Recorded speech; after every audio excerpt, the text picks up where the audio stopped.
Alors, encore une fois, rebonjour à tout le monde. Nous sommes ensemble pour, en gros, une trentaine de minutes. Ce webinaire a pour titre «Comment devenir expert certifié en sécurité, en cybersécurité, sécurité des systèmes d'information et gestion des risques». Voilà, il y aura à peu près une trentaine de minutes. Après cette présentation, s'établira une séance de questions-réponses et on se fera un plaisir de répondre à vos éventuelles questions. Euh, Avant toute chose, donc rappelons l'objectif de ces séminaires dont l'intitulé vous a été rappelé précédemment. Alors l'objectif de ce séminaire, ce webinaire, hein, c'est présenter aux participants, à vous présenter la réalité des menaces cyber, les piliers d'une stratégie cyber et les certifications professionnelles nécessaires qui vous permettraient de devenir un jour expert reconnu en cybersécurité, en gestion des risques. L'agenda que nous allons couvrir pendant ces 30 minutes passe par un certain nombre de points, de thématiques. D'abord, une présentation de l'intervenant, donc de moi-même. Ensuite, on définira le concept de cybercriminalité et on fera un état des lieux de la cybercriminalité dans le monde et plus particulièrement en Algérie. Et on parlera ensuite de la cybersécurité, c'est-à-dire de la réponse qu'on pourrait apporter contre les menaces cyber auxquelles tout le monde est exposé, que ce soit les entreprises, mais aussi les individus, les États. Voilà, et on fera un focus sur l'importance d'une cybersécurité pour tous. Quels sont ensuite les piliers d'une stratégie de cybersécurité qui pourrait être adoptée et mise en œuvre par une organisation pour se protéger contre les risques cyber, en d'autres termes, pour les identifier, les analyser, les évaluer et les traiter de façon à les réduire à des niveaux résiduels acceptables, et ce, dans la durée, parce que la gestion des risques de cybersécurité et des risques de sécurité de l'information en général n'est pas un processus ponctuel, mais un processus continu, c'est un processus sans fin. Et on terminera par l'importance justement de la sensibilisation et de la formation dans la gestion des risques cyber, importance qui a été déjà évoquée tout à l'heure en introduction par M. Omar Bedrani. Et on fera une petite conclusion. Et ensuite, on passera à une séance de questions-réponses. Voilà. Donc d'abord, qui suis-je, hein? Je suis, on dit Labani, je suis ingénieur économiste d'abord, je suis ensuite ingénieur réseau en IT, je dispose d'un master en sécurité des systèmes d'information et je suis titulaire de plus de 30 certifications dans le domaine de la sécurité et de la cybersécurité. J'exerce dans le domaine de l'IT, la cybersécurité depuis plus de 35 ans, dont 15 années passées dans le domaine de la formation en sécurité des informations et cybersécurité. J'ai occupé pendant ces 35 années divers postes dans diverses entreprises, dans divers secteurs d'activité. J'ai occupé tour à tour les postes d'ingénieur, chef de projet, d'auditeur, de RSSI pendant une période cumulée de 10 à 12 ans, donc à Paris et en Île-de-France, surtout dans le secteur public.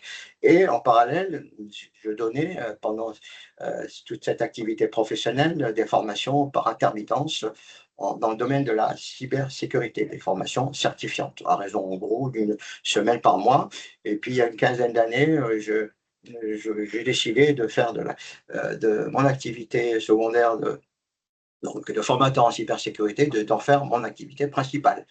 Ça ne veut pas dire que j'ai totalement abandonné mes activités ou mon activité de consulting, de conseil, non, puisque je suis encore formateur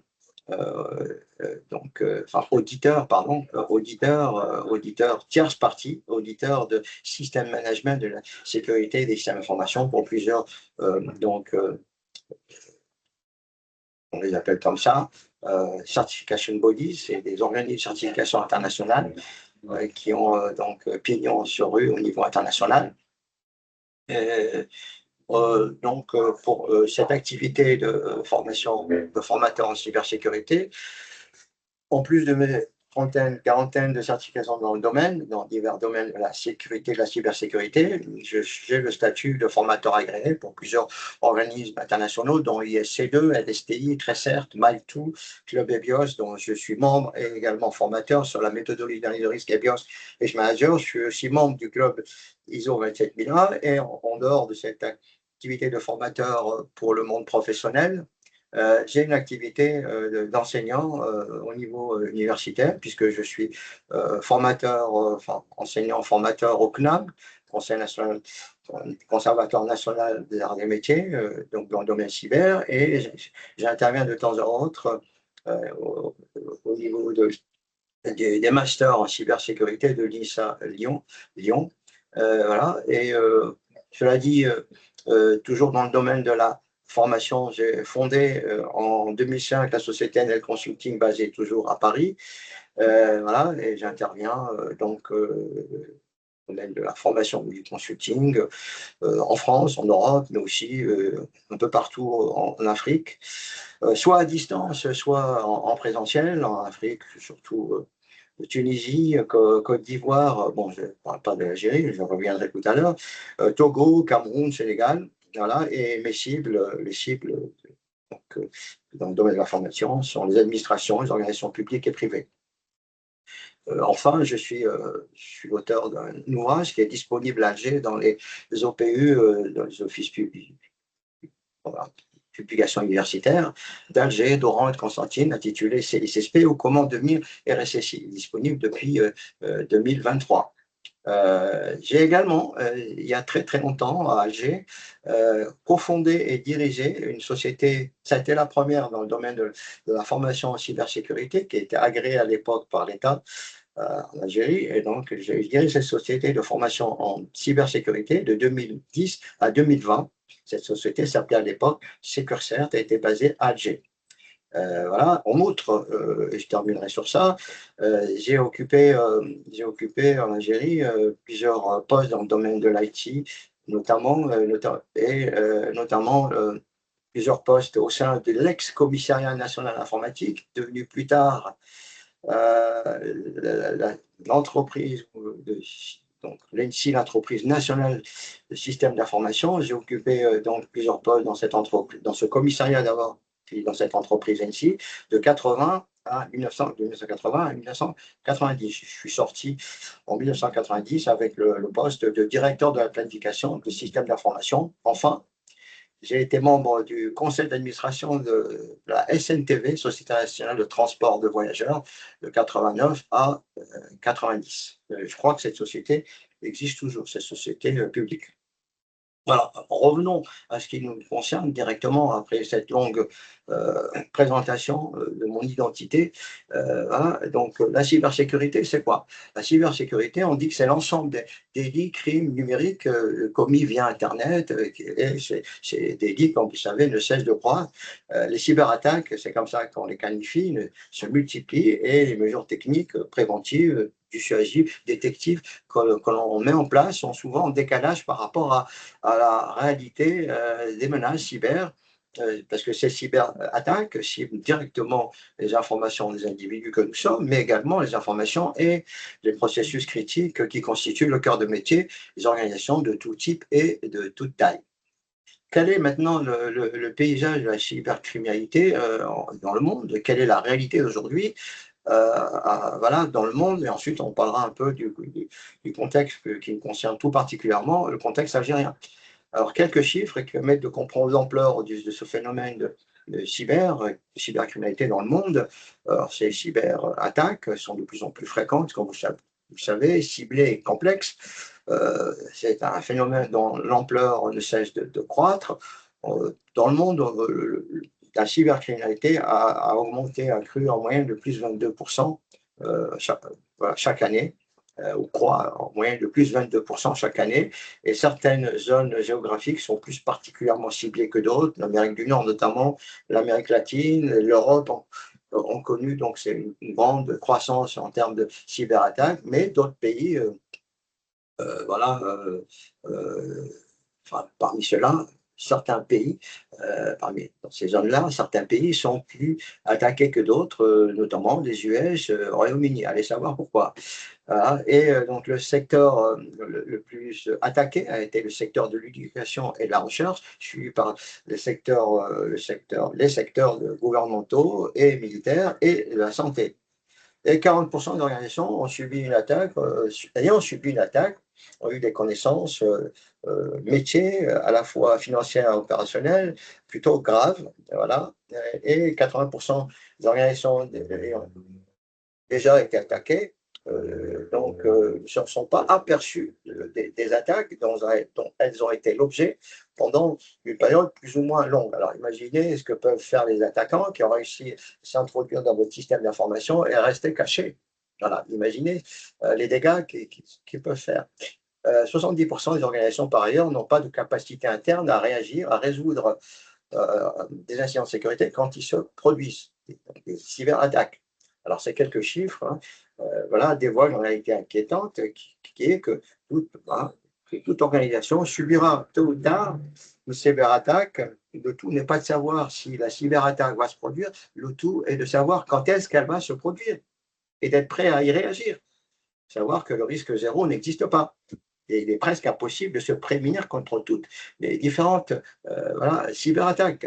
Et nombreuses organisations n'ont pas justement cette capacité pour sortir d'une situation de crise liée à une cyberattaque. Quelle est maintenant la situation en Algérie? J'ai pris la période 2021-2026. Durant cette période, le paysage de la cybercriminalité en Algérie a été caractérisé par une hausse continue des cyber-escroqueries, plus 15% en moyenne par an. Des attaques d'ingénierie sociale, on appelle ça du phishing, au piratage des données et des menaces qui ont pesé sur l'organisation. Alors, quelle en est la cause essentielle? Eh bien, la cause essentielle, c'est l'ouverture, justement, vers le cyberespace, c'est la numérisation à outrance, accélérée, voilà, symbolisé par des usages tels que le paiement, le recours au paiement en ligne, le recours à des services publics, l'e-commerce, l'utilisation des mobiles, etc. Et donc, cette numérisation accélérée a élargi la surface d'attaque à un possible, donc les cyberattaques et les conséquences liées à ces cyberattaques, les conséquences directes et indirectes sur qui? Sur les individus et sur l'organisation en Algérie.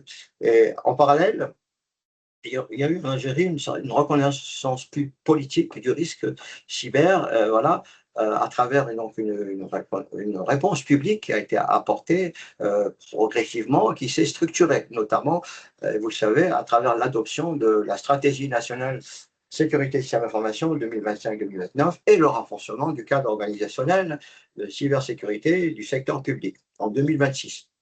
Quelques chiffres pour montrer un peu la réalité de cette cybercriminalité en Algérie. Le nombre de comptes Facebook qui ont été piratés en 2021 a atteint plus de 11,5 millions d'utilisateurs. En 2022, l'Algérie a été concernée par 59% des cyberattaques qui avaient ciblé le continent africain. Voilà. Et en 2022 toujours, 30 millions d'attaques ont ciblé l'Algérie, donc plus de 19 millions de menaces ont ciblé les adresses email d'utilisateurs algériens. En 2023, l'Algérie a été la cible d'une série de cyberattaques fort heureusement contrées, ayant eu pour origine plusieurs pays, Israël, le Maroc et l'Europe. Donc, une cyberattaque menée depuis le Maroc contre aussi les universités algériennes et entraîné donc divulgation d'informations personnelles de milliers d'étudiants. Les cyberattaques ont également eu lieu contre l'APS et aussi la SNTF, je pense que vous savez. Selon les chiffres relayés fin 2024 par le service de lutte contre la cybercriminalité, ont été traités plus de 2400 dossiers donc, en 2023 et 2700 sur les 6 premiers mois de 2024. Les affaires portaient principalement sur les cyberescroqueries, le cyberharcèlement, le piratage de données. fin 2024, selon Kaspersky, l'Algérie aurait subi plus de 70 millions de cyberattaques, ainsi que plus de 13 millions de tentatives de phishing et environ 750 000 pièces jointes ont été neutralisées. L'Algérie occupait donc en 2024 la 19e place mondiale parmi les pays les plus touchés par les cyberattaques. Voilà un tableau de la situation en termes de cybercriminalité en Algérie. Voilà. Alors, qui est concerné par cette cybercriminalité, ces cybermenaces? Tout le monde. Personne ne peut y échapper. Qui est concerné, ça va être les individus, que nous sommes, les entreprises, la société, l'État. Voilà. Voilà. Et pourquoi on est concerné? Parce qu'on est ouvert, nous individus, nous organisations, sur le cyberespace. Donc, à partir et comme on est ouvert et vulnérable, on devient la cible de nombreuses cyberattaques. Voilà. Le risque zéro, donc, n'existe pas et n'existera jamais. La question, comme je vous l'ai dit tout à l'heure, n'est pas de savoir si on fera l'objet d'une cyberattaque, mais quand est-ce qu'elle aura lieu. Les organisations, les administrations, etc., sont concernées par des cyberattaques, par grands secteurs d'activité. La défense, la finance, l'énergie médicale et paramédicale sont particulièrement visées. Voilà. Pourquoi? Parce que justement, elles recourent à des outils, des technologies informatiques qui les rendent, qui sont vulnérables et qui les exposent. Voilà. Et en particulier, les TPE, PME sont la cible privilégiée des cyberattaquants. Pourquoi? Parce elles sont moins protégées. Et, voilà. Et aussi parce qu'elles sont souvent utilisées comme vecteurs d'attaque, comme relais pour attaquer des cibles plus importantes. Voilà. Les individus aussi n'échappent pas à ces cyberattaques, voilà, notamment depuis le développement. Ça avait lieu avant, hein. C'était le cas avant, mais ça s'est accentué avec le développement du télétravail. Voilà. Donc, ces cyberattaques, bon, quand elles se produisent, vont engendrer des conséquences à la fois financières, mais aussi opérationnelles, de certains niveaux de gravité qui sont de plus en plus élevés. Voilà, voilà, et qui ces conséquences vont toucher, donc, impacter les finances de l'entreprise, carrément parfois entraîner une paralysie des activités critiques des organisations. Voilà, et aussi souvent maintenant porter atteinte à leur image de marque, mais aussi les mettre dans une situation de non-conformité légale, réglementaire et contractuelle. Voilà. Et les coûts de ces cyberattaques, donc conséquences financières, se chiffrent en plusieurs centaines de milliers de dollars au niveau mondial, en plusieurs millions d'euros de préjudice pour chaque organisation victime d'un détournement de données, ou encore de quelques centaines d'euros, voilà, à plusieurs dizaines de milliers d'euros pour chaque victime d'escroquerie en ligne.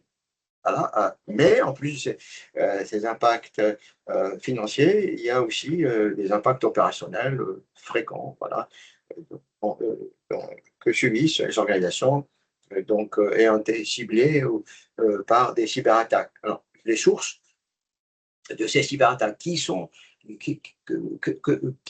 cyberattaquants, qui sont derrière ces cyberattaques? Les cyberattaquants, ça va être des pirates, hein, informatiques, cyber, les concurrents aussi qui s'intéressent aux données de l'entreprise, qui en font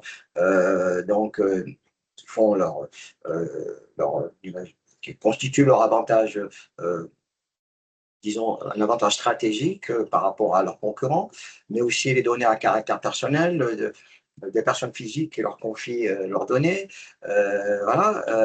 Mais aussi comme source de cyberattaquants, vous avez les organisations criminelles, les activistes, hein, ceux qui sont mus voilà, par des considérations plutôt idéologiques et qui vont attaquer les organisations parce que bon, l'organisation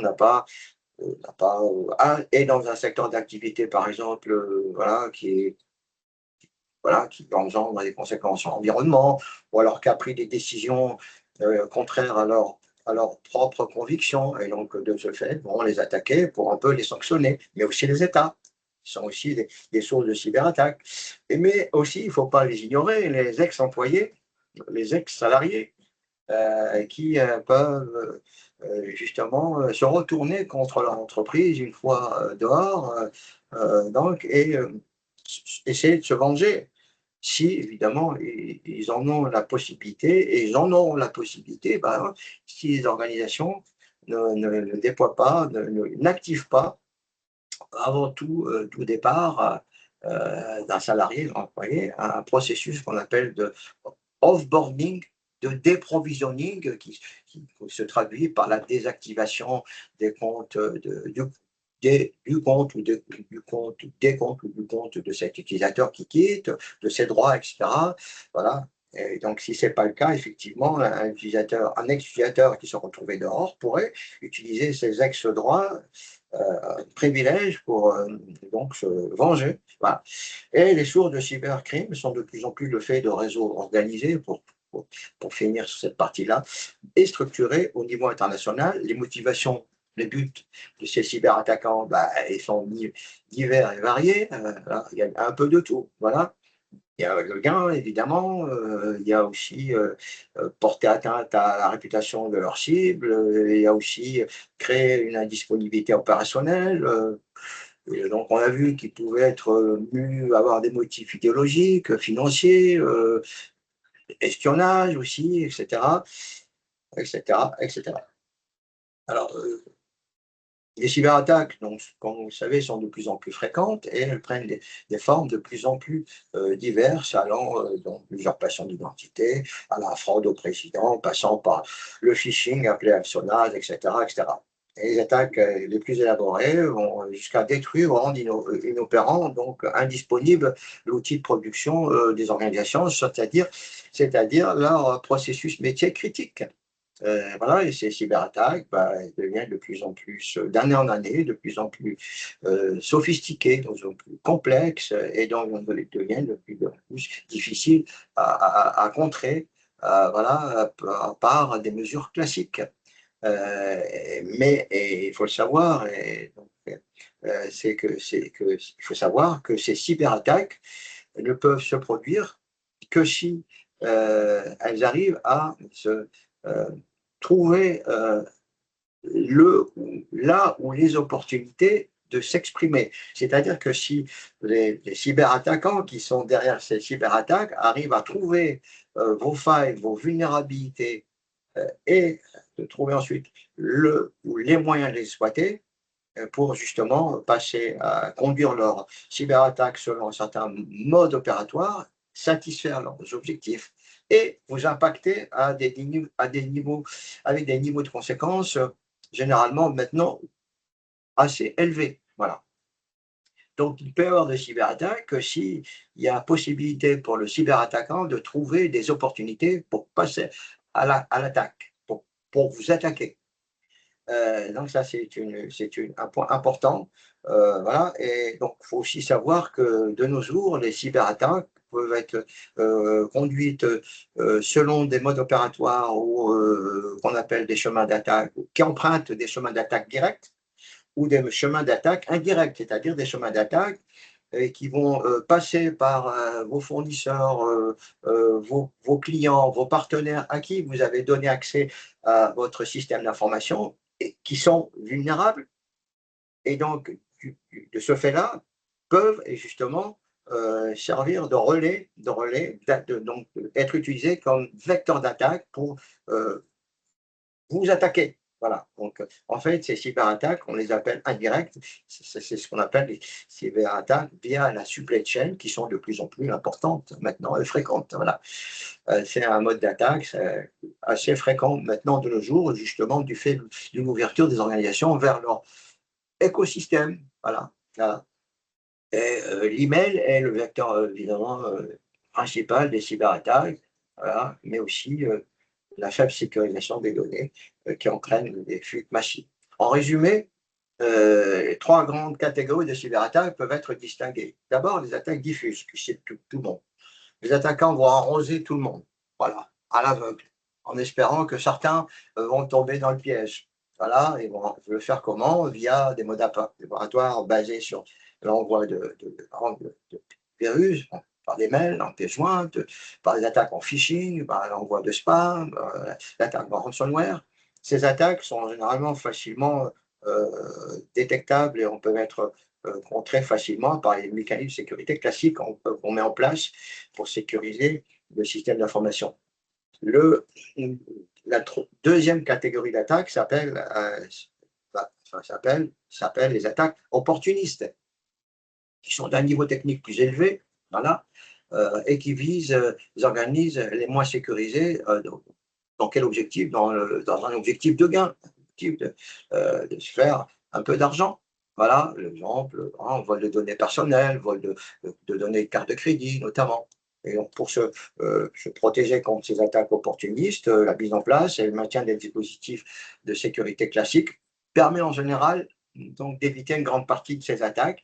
Et vous avez enfin la troisième grande catégorie de cyberattaques qu'on appelle les attaques ciblées, qui ciblent donc les informations et systèmes sensibles d'une organisation. On les appelle, désigne par l'acronyme APT. Ces attaques sont silencieuses, efficaces, rapides, et elles ne sont pas visibles car ces attaques visent à avoir accès à votre système d'information et à y demeurer, voilà, sur une période plus ou moins longue. Se protéger contre ces attaques ciblées est assez difficile, surtout si on se limite à la mise en place de mesures de sécurité classiques.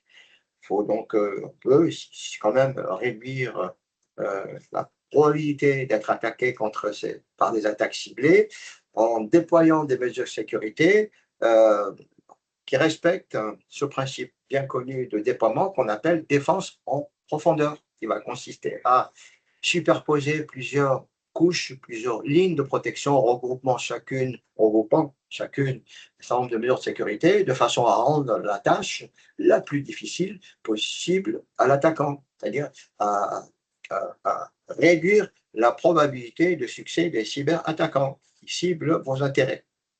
Alors, contre cette cybercriminalité, que faut-il faire? Eh bien, il faut s'en protéger, recourir à la mise en place d'une cybersécurité. Alors la cybersécurité, on dit que c'est un sous-ensemble de la sécurité de l'information qui vise à garantir les propriétés de sécurité des actifs numériques, qui sont le matériel, le logiciel, les réseaux, les données, etc., contre donc les cyberattaques donc, venant du cyberespace. Voilà, ce cyberespace, on désigne souvent par le mot Internet, mais qui est en fait un espace virtuel complexe qui résulte de l'interaction de personnes, de logiciels et de services via Internet, via des systèmes d'ordinateurs et des réseaux qui y sont connectés. Donc, on dira que la cybersécurité va consister à mettre en place un certain nombre de mesures de sécurité de certaines catégories, de certains types, pour se protéger contre les risques cyber et donc en les identifiant, les analysant, les évaluant et mettant en place des mesures de sécurité proportionnées à leur niveau et en veillant à ce que ces mesures de sécurité proportionnées au niveau des cyber-risques soient donc maintenues, voilà, revues par les activités de surveillance et de revue, de façon à ce que les niveaux de cyber-risque soient tout le temps maintenus à des niveaux résiduels acceptables.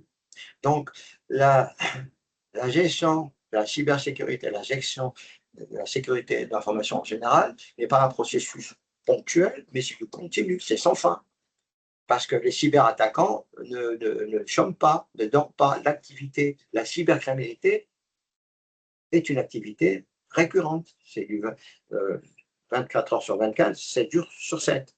Et donc, il faut recourir pour l'entreprise, après avoir identifier, analyser, évaluer, traiter les risques par des mesures de sécurité proportionnées au risque du moment, pour recourir à des processus de surveillance et de revue de façon à déterminer son niveau d'exposition au risque du moment et éventuellement le réajuster, le réadapter de façon à rester ou à demeurer toujours protégé, c'est-à-dire faire en sorte que ces risques cyber soient toujours maintenus à des niveaux résiduels acceptables. Donc, on dit que la cyber-résilience se définit comme la capacité d'organisation à prévenir et à maintenir ses activités critiques tout en subissant des cyberattaques. C'est un peu le propre de la continuité d'activité. Donc, maintenir un niveau de sécurité acceptable du SI s'impose aux organisations pour garantir la résilience de leur activité métier, et surtout critique face aux cyberattaques, qui sont leur cœur de métier, maîtriser les risques cyber en les ramenant à des niveaux acceptables et adaptés à leurs enjeux, c'est-à-dire des niveaux donc de risque, les ramener à des niveaux de risque qui soient inférieurs ou égaux à leur appétence, appelée aussi appétit au risque, appétit, seuil d'acceptation des risques. C'est aussi être conforme aux dispositions légales, réglementaires et contractuelles. Et en Algérie, on va le voir tout à l'heure, le dispositif, enfin l'arsenal légal, réglementaire, voilà, est devenu très très important. Accéder aussi au marché, voilà, c'est ce que permettra aussi donc un haut niveau de sécurité affiché par l'organisation. Là, accéder au marché, c'est-à-dire se mettre en haut de la pile lors d'un appel d'offres lancé par une entreprise, un organisme public ou privé, et avoir plus de chances d'emporter cet appel d'offres. Voilà. Se protéger contre l'espionnage industriel et l'intelligence économique, donc, et minimiser, en somme et au final, la responsabilité des dirigeants. Il ne faut pas oublier qu'en matière de cybersécurité, comme en matière de sécurité d'information en général, c'est la direction générale qui sera le responsable ultime dans le cas ou en cas d'une cyberattaque. Bien sûr, en tant que responsable de première ligne de la sécurité, de la cybersécurité, vous serez évidemment, vous aurez à rendre des comptes, mais au final, c'est la direction générale qui devra rendre des comptes en cas de cyberattaque majeure. À qui? Au conseil d'administration, à un organisme étatique, et voilà. Si une cyberattaque a eu lieu, on pourra lui reprocher de ne pas avoir appliqué les fameux principes de due diligence et de due care qui doivent être appliqués, qui auraient dû être appliqués en tant que manager, en tant que gouvernant. Alors, quels sont maintenant les piliers d'une stratégie de cybersécurité? On a défini cybercriminalité, on fait un état des lieux de la cybercriminalité au niveau mondial et en Algérie. On a défini le concept de cybersécurité. Maintenant, quelles sont vraiment les stratégies d'une cybersécurité, les piliers d'une stratégie de cybersécurité. Si on se réfère aux recommandations que nous font certaines instances de standardisation internationale, comme l'ISO, le NIST et l'ENISA, on va voir que les recommandations qui nous sont faites, voilà, pour définir et appliquer une stratégie de cybersécurité en tant qu'entreprise, ces stratégies se rejoignent. Pour l'ISO, voilà, les parties prenantes du cyberespace, que sont les organisations et les personnes, devraient appliquer les bonnes pratiques de sécurité au réseau, aux services Internet et aux applications, afin de se protéger contre les risques cyber. Et cela permettrait donc de se préparer aux attaques, anticipation, de détecter et de surveiller les attaques, parce que préparer aux attaques qu'on a identifiées, c'est préparer à une situation du moment. Voilà. Cette situation peut changer demain, après-demain, parce que le contexte interne et l'environnement externe de l'entreprise vont changer, et donc ça induira effectivement un changement dans la posture de sécurité. Et pour justement détecter ces changements, il va falloir recourir à définir et à mettre en place des processus de surveillance, voilà, voilà, et de détection, et qui permettront effectivement, le cas échéant, d'intervenir le plus rapidement possible pour résorber une cyberattaque. Quelles sont les recommandations du NIST maintenant, ce fameux organisme américain de cybersécurité? Là, selon le NIST, et notamment dans le NIST Cyber Security Framework, 5 piliers de cyber-résilience d'organisation aux attaques devraient, enfin, cyber-résilience d'organisation aux cyberattaques devrait reposer sur 5 piliers, lesquels identifier donc les cyberattaques, sans protéger. Identifier, c'est caractériser, c'est analyser, c'est évaluer, et ensuite sans protéger, c'est-à-dire traiter par des mesures de sécurité proportionnées à ces niveaux de cyber risque.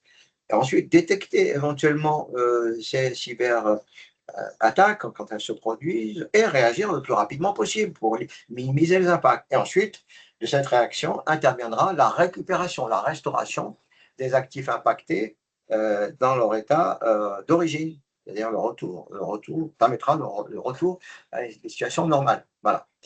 Selon l'ENISA, l'agence de l'Union européenne pour la cybersécurité, une approche de cyberhygiène devrait couvrir les domaines principaux suivants: protéger les périmètres, protéger le réseau, protéger les dispositifs individuels, recourir au cloud de manière sécurisée, protéger la chaîne d'approvisionnement. Donc, vous voyez que ces approches se rejoignent. Hein.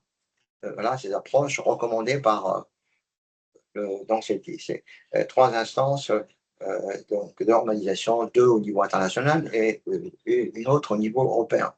Indépendamment de ce qui est recommandé, une approche, on peut en tirer une approche standard à 4 phases successives et itératives qui permettrait à toute organisation de se protéger contre les cybermenaces. C'est d'abord classer.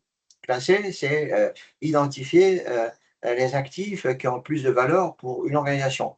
Alors, quels sont mes processus métiers, quelles sont mes informations métiers, et voilà, critiques, et sur quoi ils reposent, sur quel actif du système d'information ils reposent. Matériel, logiciel, réseau, données, locaux, les humains, etc. Ça, c'est donc la phase 1. On ne peut pas se protéger contre les cyberattaques si on ne sait pas, ce qu'on n'est pas, ce qui a de la valeur pour nous. Donc, il faut d'abord savoir ce qui a de la valeur pour nous, pour ensuite protéger ce qui a de la valeur pour nous à un niveau ou à des niveaux qui sont les nôtres, qui sont conformes à nos critères de gestion des risques. Donc, classer d'abord, ensuite protéger l'organisation à l'aide d'un plan de sécurité proactif, se préparer à préparer sa réponse face à l'inévitable, aux risques donc, cyber qui ne manqueront pas de se produire, et favoriser la sensibilisation aux risques de sécurité de l'information.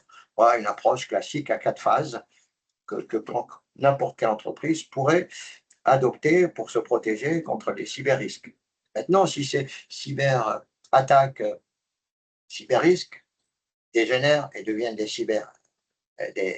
attaques, donc des incidents de sécurité, qu'est-ce qu'il faut faire? Eh bien, il faut notifier en Algérie le service central de lutte contre la cybercriminalité de la DGSN, du ministère de l'Intérieur.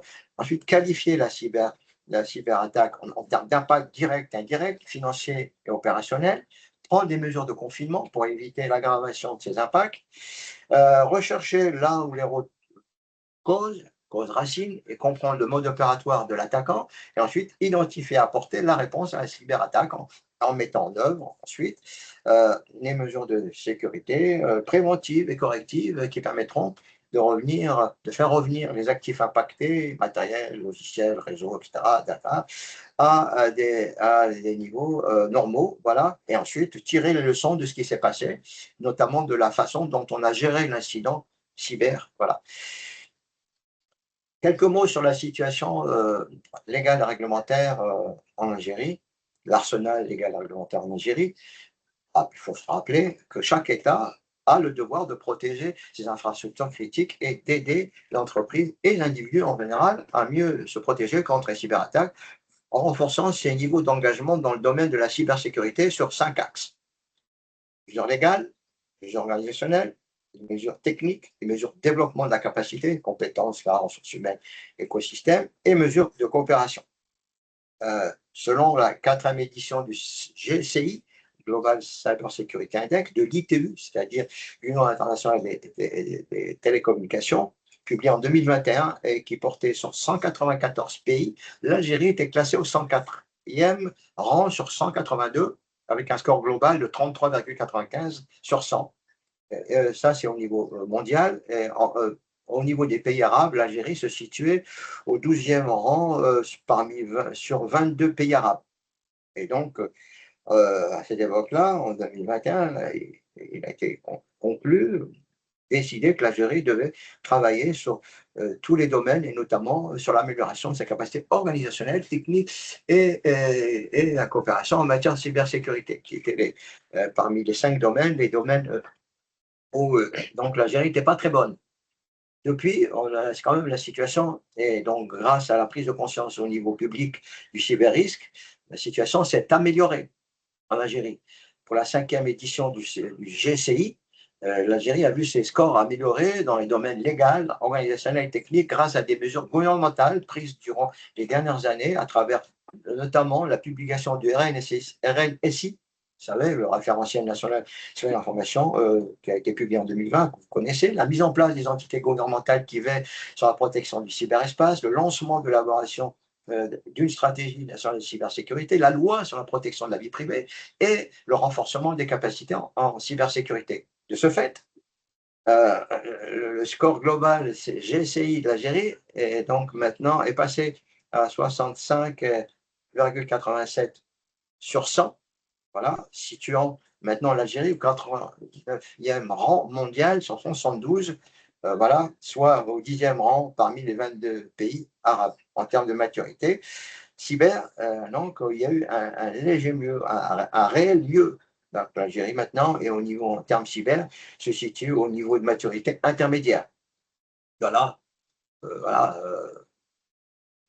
aux côtés de la Tunisie, de la Libye, du Koweït, et elle est derrière, par contre, les leaders arabes comme le Qatar, l'Arabie Saoudite, l'Émirat, Jordanie, Maroc, Oman, Bahreïn, etc. Mais devant plusieurs pays arabes classés dans le tiers 4 et 5 comme l'Irak, le Liban, la Mauritanie, Djibouti, Comores, Somalie, Soudan, Palestine, Syrie et Yémen. Voilà. Voilà, l'arsenal législatif algérien, vous le connaissez. Il y a eu donc le décret présidentiel donc, de 2020, hein, de janvier 2020, qui a porté mise en place d'un dispositif national de sécurité des systèmes d'information, voilà, le fameux Conseil national de sécurité des SI, le CNSSI, et la création d'une agence sécurité des systèmes d'information, l'ASI. En France, ça s'appelle l'ANSSI, l'ANSI. En Algérie, c'est ASI. Cette agence dispose d'un centre national opérationnel de sécurité et d'information, le CNOSI, qui joue le rôle d'un CERT national, et qui a donc introduit une exigence pour toutes les entreprises publiques, mais aussi privées, de désigner là un RSSI en charge de gérer la sécurité des systèmes d'information dans un délai maximum d'une année. Je ne sais pas si effectivement c'est le cas maintenant pour toutes les entreprises publiques et privées en Algérie. En tout cas, la loi l'exige. Le 7 juin 2023, il y a eu tenue d'un séminaire national en vue de l'élaboration d'une stratégie nationale de cybersécurité. Et effectivement, c'est une stratégie nationale de sécurité a vu le jour. Et il y a eu ensuite là, une loi importante, la loi relative à la protection des données à caractère personnel, la loi 1807 de juin 2018, qui a créé aussi, par la même occasion, une autorité nationale de protection des données à caractère personnel placée auprès du président de la République. Voilà, c'est l'équivalent en Europe, enfin cette loi, c'est un peu l'équivalent du RGPD, voilà, et l'autorité nationale de protection des données à caractère personnel algérienne, c'est un peu l'équivalent de la CNIL en France. Il y a eu la loi 1504 du 1er février 2015 qui est relative à la sécurité, à la signature et à la certification électronique, et la loi 0904 du 5 août 2009 relative aux règles particulières relatives à la prévention et à la lutte contre les infractions liées aux technologies de l'information et de la communication. Enfin, en octobre 2023, il y a eu l'inauguration du service central de lutte contre la cybercriminalité attaché au ministère de l'Intérieur, précisément à DGSN. La loi aussi 0980 relative aux règles particulières relatives à la prévention et à la lutte contre les infractions liées aux technologies de l'information et de la communication. Vous avez la loi 1504 du 1er février 2015 relative, on l'a vu, à la signature et la certification électronique. Et vous avez le code pénal aussi, qui est là, qui sanctionne les atteintes au système automatisé de données, le fameux STAD, avec des sanctions variant selon nos niveaux d'atteinte, selon qu'on se pénètre uniquement dans le SI, selon qu'on pénètre et qu'on altère, voilà, qu'on accède à des informations confidentielles, ou alors qu'on pénètre et qu'on accède à des informations confidentielles et qu'on les altère. Voilà. Donc, quelle est maintenant l'importance de la sensibilisation et de la formation dans la gestion des risques cyber? En matière de cybersécurité, le personnel est considéré, comme vous le savez, comme le maillon faible de la sécurité. Donc pourquoi? Parce qu'en raison du manque de sensibilisation, de formation, l'entreprise, va être exposée à travers, le personnel, voilà, à des menaces, comme les menaces qu'on appelle, les erreurs, la malveillance, et c'est la raison pour laquelle le personnel est souvent le vecteur d'attaque privilégié, cyberattaque, voilà, privilégié par qui? Par les pirates, les concurrents, les agences criminelles, les États, les employés, malveillants. Dans un monde, auquel on vit, fortement exposé aux cybermenaces, on a vu pourquoi tout à l'heure, le besoin en professionnels de la cybersécurité bien formés et compétents n'a jamais donc été aussi grand. Car en cas de cyberattaque, le premier responsable de l'entreprise sera tenu pour responsable ultime et ça, il faut le retenir. Mais avant que le directeur général soit, tenu pour responsable d'un cyberattaque majeure, vous aurez à rendre des comptes. Donc, quel que soit leur domaine d'expertise et durant toute leur carrière, les professionnels, voilà, comme les ingénieurs et majeurs, sont confrontés au même challenge, maintenir leurs compétences au meilleur niveau dans l'intérêt des organisations qui les emploient. C'est la raison pour laquelle, et afin de créer des synergies grâce à la présence de Decima Technologies sur les marchés algériens, du consulting, de la sécurité IT et de l'infogérance, mais également de la grande connaissance du marché de la formation donc, voilà, qui est la mienne. Voilà, un partenariat win-win exclusif a été mis en place dans le domaine des formations en cybersécurité afin de développer ce nouvel axe stratégique. Donc, je rappelle simplement quelques chiffres. Voilà, voilà. Au cours de la décennie 2010-2020, j'ai formé personnellement plus de 1000 ingénieurs et managers IT voilà, algériens en sécurité de l'information qui exercent dans de nombreux voilà, secteurs, ministères, administrations, organisations publiques et privées, dont notamment des ministères comme MERS, MDN, etc. Les opérateurs télécoms, Algérie Télécom, Redou, voilà, Exma, Djezzy, Banque, toutes les banques que vous connaissez, commençant par la Banque d'Algérie, la BNA, BDL, CNEP Bank, CPA, BNP Paribas, Société Générale France Banque, Arab Bank, etc. Voilà, les assurances avec la SA, les universités, dizaines d'universités en Algérie, formées par raison de 7 à 8 responsables système et réseau et sécurité de ces universités, choisis par le MERS. On a formé il y a voilà, une dizaine d'années des organisations publiques et privées comme Sonatrach, Sonatrach, Zélis, Cévital, Algérie, Groupe GC, etc. Donc, en partant d'une analyse de cybermenaces et des risques, nous avons élaboré un portefeuille de formations les plus complémentaires possibles en matière de cybersécurité afin d'apporter à vos ingénieurs et managers les connaissances et les compétences dans les domaines suivants: le management des risques et sécurité d'information et cybersécurité, à travers les formations ISO 27005, voilà, Risk Manager, la formation EBIOS Risk Manager. Alors, ISO 27005, c'est une norme ISO et EBIOS Risk Manager, c'est une méthodologie d'analyse de risque française. Donc, la norme ISO 27005 dit quoi faire en matière de gestion des risques. C'est pas une information au cyber. La méthode EBIOS Risk Manager dit comment faire. Donc, il faut effectivement se former sur à la fois la norme ISO 27005 et sur une méthode d'analyse de risque, pourquoi pas EBIOS, qui est une méthode d'analyse de risque majeure en France et même en Europe. Formation CISM sur le management de sécurité de l'information, la formation CSSP que vous connaissez sûrement, qui est dans le domaine de la sécurité, c'est la formation la plus prestigieuse dans le domaine de la formation, des formations en sécurité et cybersécurité, et qui ouvre la porte à des postes voilà, d'experts en cybersécurité et même de RSSI. D'ailleurs, aux États-Unis, et c'est le même aussi de plus en plus le cas en France, on ne peut pas occuper un poste de RSSI si on n'est pas certifié CSSP. Il y a aussi une autre formation qui s'appelle carrément RSSI. Voilà. Et il y a aussi dans les formations qu'on vous propose, formation en audit des systèmes d'information comme CISA, d'auditeur, donc permettre d'acquérir cette qualification d'auditeur des systèmes d'information, mais aussi des formations sur l'audit et l'implémentation de systèmes de management de la sécurité d'information, les fameux SMSI, sur la norme ISO 27001. Voilà, voilà. Donc, quelques mots sur ces formations. Quelques mots, vraiment, l'objectif de la formation ISO 27005, c'est de préparer à passer et réussir l'examen de certification EBIOS Risk Manager. Voilà, voilà. Euh, il y a une certification que vous passerez si vous la suivez avec Decima, certification que examen de certification que vous passerez, certification que vous obtiendrez par l'organisme allemand, très certes. Contenu, eh ben, elle couvre cette formation ISO 27005 Manager, elle couvre le management des risques et de l'information sur la norme ISO 27005. 22, évidemment, la dernière, elle comprend les modules relatifs à la gestion des risques et de l'information, à l'évaluation et au traitement des risques, à la gouvernance de sécurité, ainsi qu'au processus de communication de surveillance et d'amélioration continue et du dispositif des risques et de l'information qui dure, comme vous pouvez le voir, de 3 jours. Vous avez l'information qui vient à compléter, formation sur la méthode ISO Risk et BIOS Risk Manager, méthodologie française, qui dure que 2 jours et qui permet justement de vous apprendre d'apporter la réponse à comment faire pour gérer les risques cyber ou les risques sites en général. Voilà.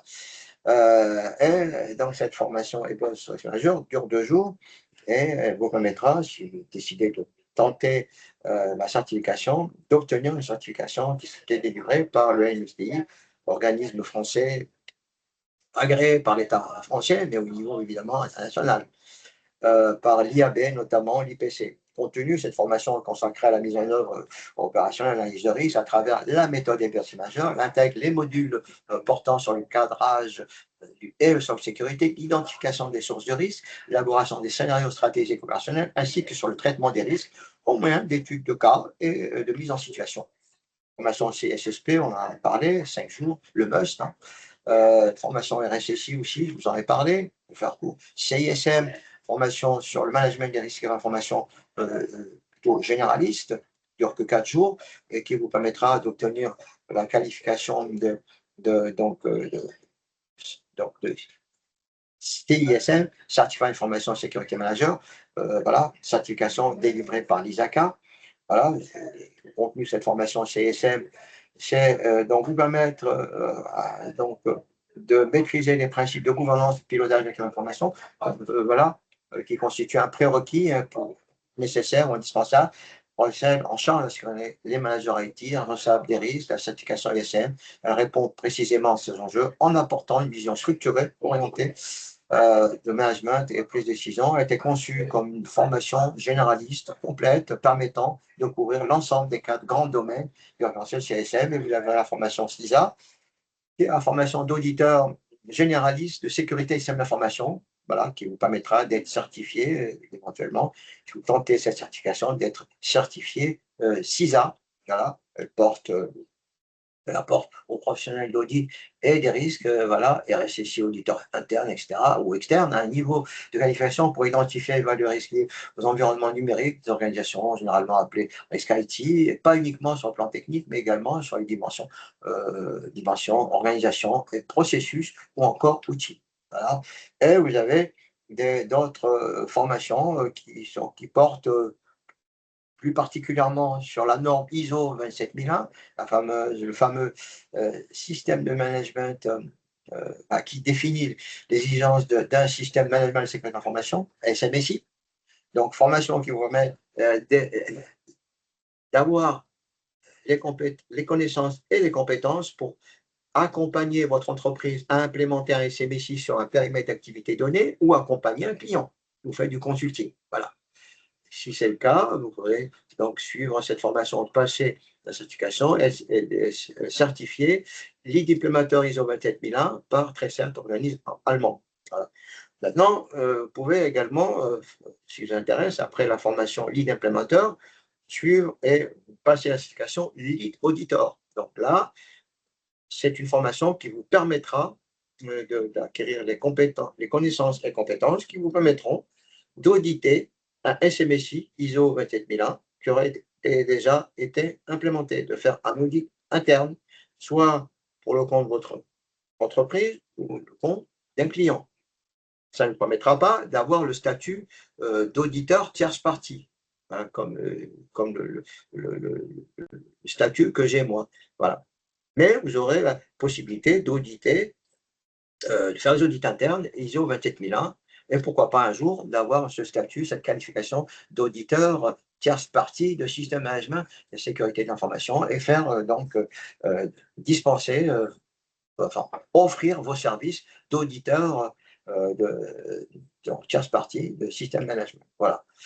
Et maintenant, si vous voulez aller encore plus loin, voilà, nous proposons avec des cybertechnologies, un cursus de manager, qui s'intitule «Manager en cybersécurité» de 10 jours, composé de 3 modules. Voilà, 3 modules, lesquels prépara donc c'est le module sur la norme ISO 27005, 3 jours, plus le module sur, la méthode des BIOS et managers de 2 jours et qui est, donc complété par une formation, donc de 5 jours sur, donc donc CISSP, cette fameuse certification majeure dans le domaine de la cybersécurité, de la sécurité de l'information. Donc 10 jours au total, 3 modules, voilà, que voilà, qui constituent ce cursus auquel vous pourriez assister, et qui pourrait être délivré non pas en continu, mais étalé dans le temps pour tenir compte de vos contraintes professionnelles. Évidemment, par exemple, on passe une semaine par ISO 27005, 2 semaines après ou 3 semaines après par EBIOS, le temps de maturer connaissances et compétences sur la norme, ils ont dit bien, et ensuite, en 2 jours, EBIOS Risk Manager, et puis quelques temps après, soit 3 semaines, un mois après, sur CISSP. Et donc, ça vous permettrait, en cas de succès aux 3 examens de certification Risk Manager, ils ont été mis 5, mais aussi Risk Manager, EBIOS et CISSP, d'obtenir cette qualification de manager en cybersécurité. Donc, en conclusion, j'espère ne pas avoir été trop long, les cyberattaques ne constituent plus un risque conjoncturel, mais sont devenus un risque systémique, car les dispositifs numériques sont aujourd'hui utilisés par l'ensemble des organisations publiques et privées. Avec l'évolution de cybermenaces, doit correspondre l'adaptation permanente des moyens de lutte contre les cybermenaces, c'est-à-dire que les entreprises doivent définir et mettre en place des processus de surveillance, de veille et de revue de leurs risques, de cyber périodiquement pour adapter leur dispositif de protection aux risques et les maintenir en permanence à des niveaux résiduels acceptables. C'est pourquoi la prévention des cybermenaces nécessite la définition et la mise en place d'une stratégie cyberdéfense en profondeur qui s'appuie sur la mise en place de mesures de sécurité à la fois physiques, technologiques, organisationnelles, de cyberassurance, mais aussi prioritairement sur une sensibilisation et la formation des personnels qui reste le maillon faible de la cybersécurité. En effet, il ne sert à rien d'ériger des cyberdéfenses en château fort coûteuses si d'un clic, hein, on peut abaisser d'un clic, lequel celui d'un utilisateur, on peut abaisser le pont-levis. La cybersécurité, c'est l'affaire de tous, mais encore une fois, c'est la direction générale de votre organisation qui sera le responsable ultime en cas de cyberattaque. Voilà.